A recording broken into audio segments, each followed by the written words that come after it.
What is up, guys, and welcome back to the channel. And today's a special day because I typically don't film from the garage. My parents are out of the country and said I could use the garage, so that's why we're here. Thankfully, because it's freezing cold outside. It's cold in here, but it's really cold outside.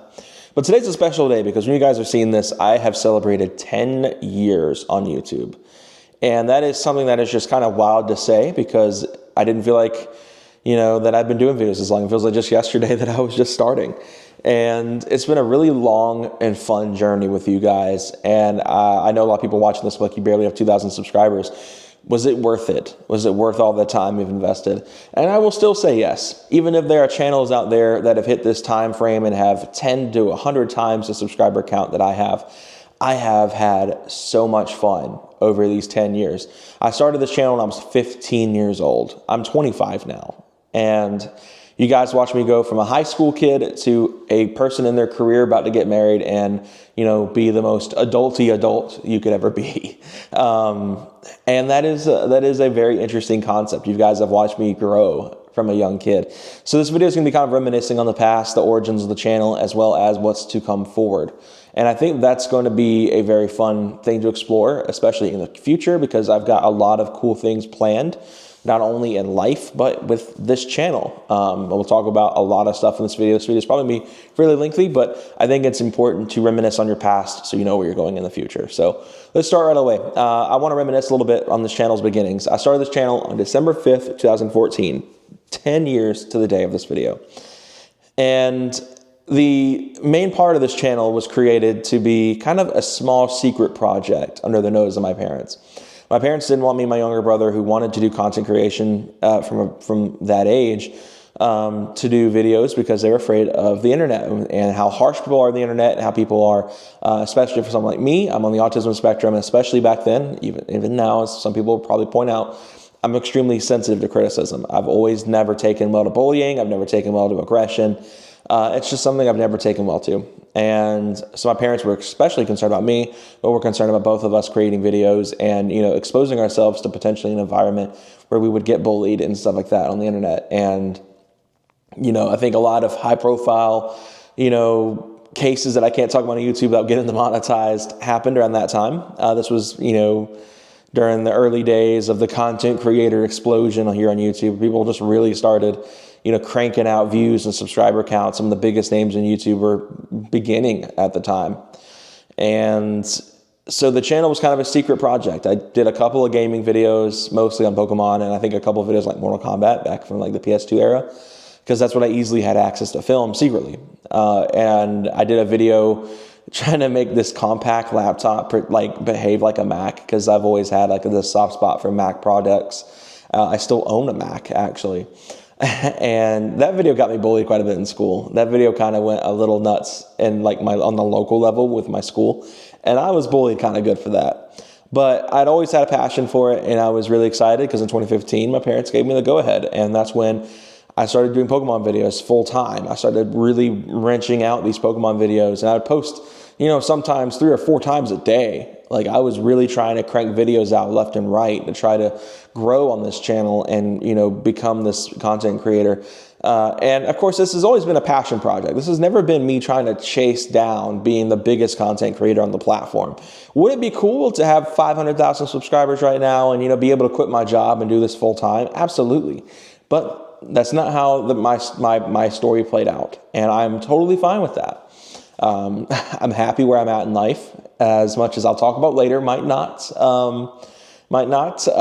equal, but hey, life happens the way it does, and I'm happy with where I'm at, and I'm happy with the story that I've gotten to tell.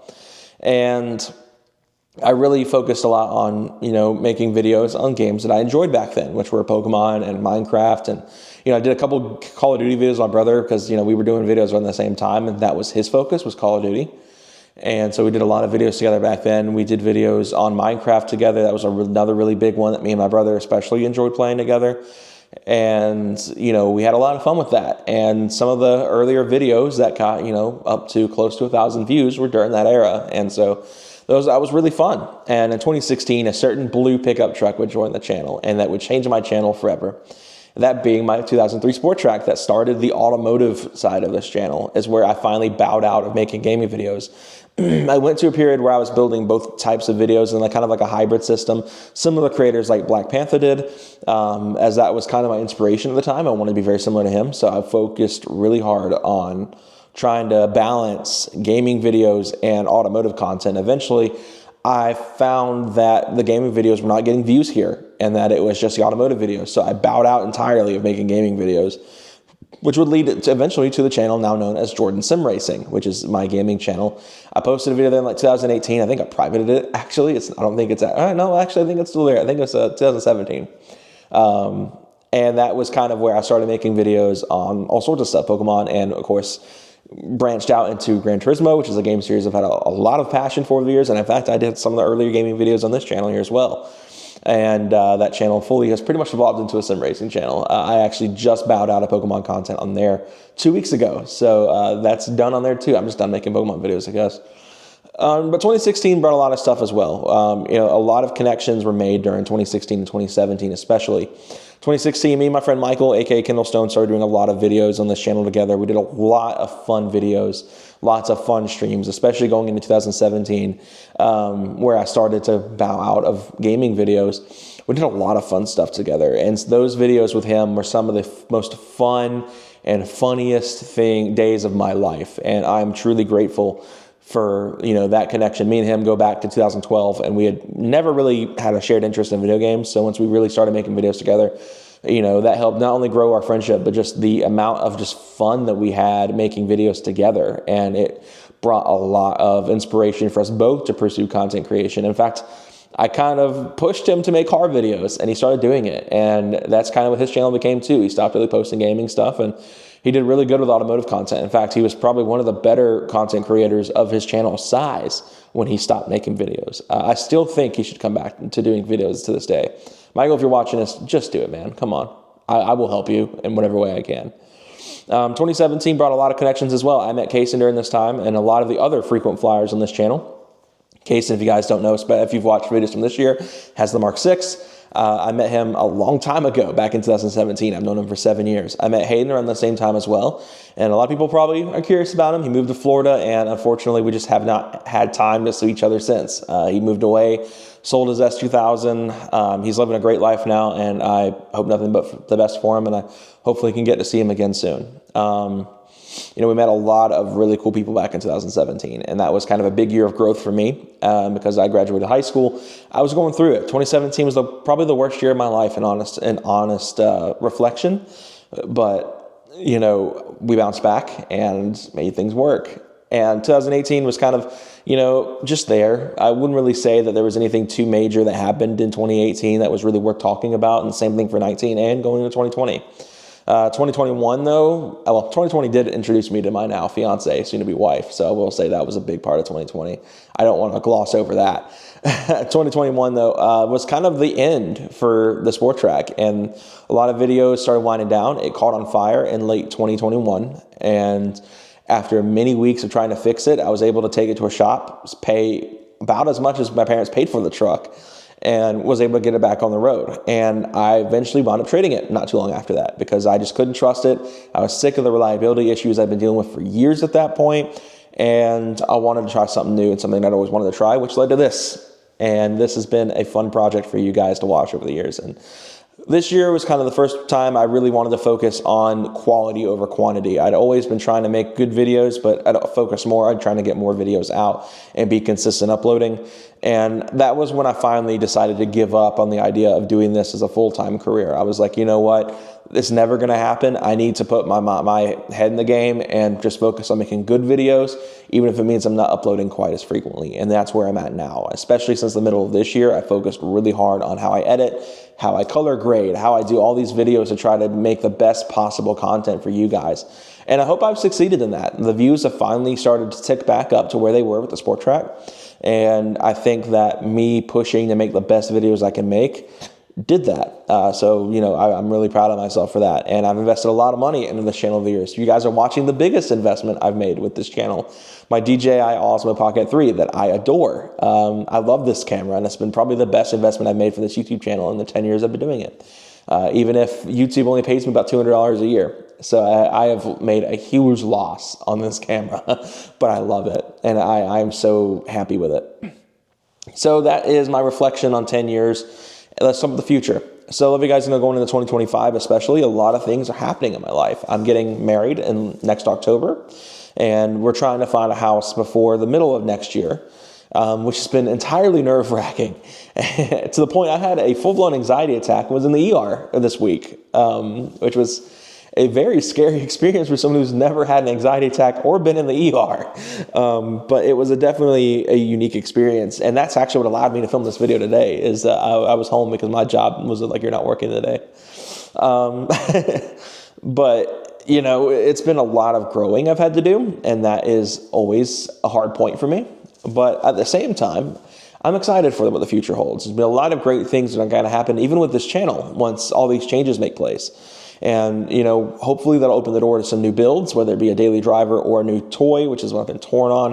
And I'll talk about cars joining the fleet in a minute, because there were nearly 2 new additions to this channel this year, which is interesting.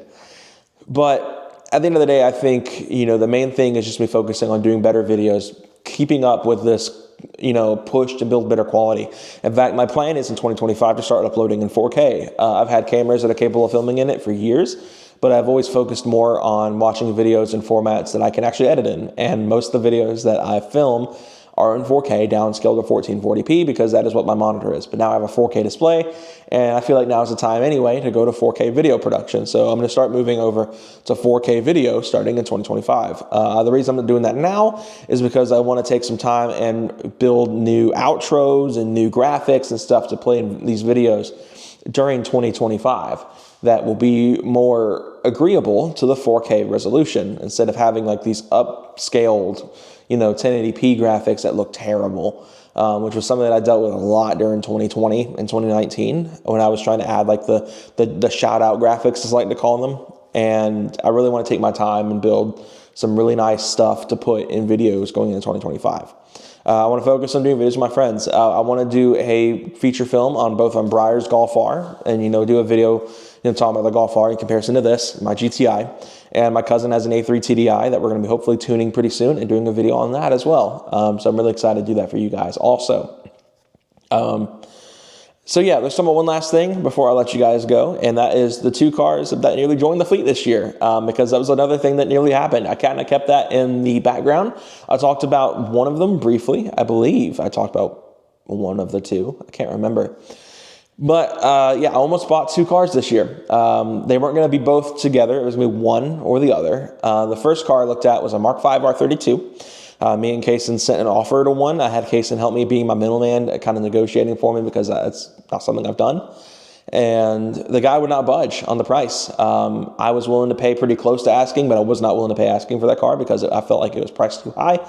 And it did not happen, unfortunately. It needed some work. It wasn't the most perfect condition, but it would have been a pretty solid turnkey R32 experience.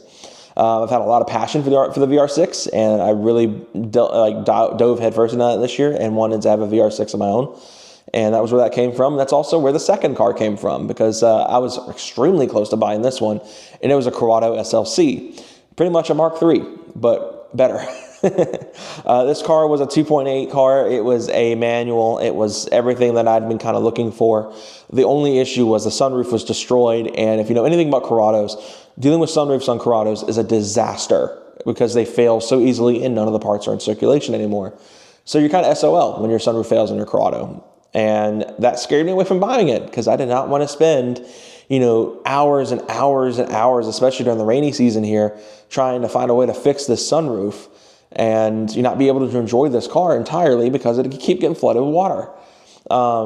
So at that point, I decided it was best to focus on this car and put full focus on this car only, and you know, wait and see what markets are like, how my finances look going into next year before I make any decisions on that. And right now, I'm pretty much between, if I do wind up getting a car before my wedding at all, it being either a daily driver truck of some sort, don't worry, it's not going to be another sport track, or a fun dailyable car, something like a Mark IV Jetta with the VR6 and a manual transmission, which is kind of what I've leaned the most towards. I don't want to get something too old that would be undrivable and would be constantly needing repairs.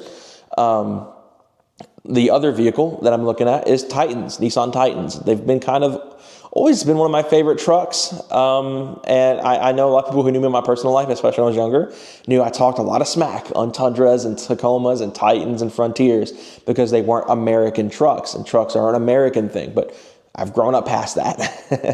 The Titan is kind of my first choice just because there's a lot of value for the money for a pickup truck. They don't have the same issues a lot of the American trucks did from back then, especially for sub $10,000. And, you know, I feel like that is a truck I'd be the happiest with if I was going to get a cheap truck. And sure, is it the most powerful engine out there? No. Is it the most capable engine out there? No. But I think all around for a truck that I'm just going to daily drive, and I'm not planning on building for power because that's what this is for, I'm pretty happy with that. If I get the VR6, it'll more than likely just be a pretty simple build. I'll probably just do more of a street car setup. It'll probably just be very simple and just fun overall for me.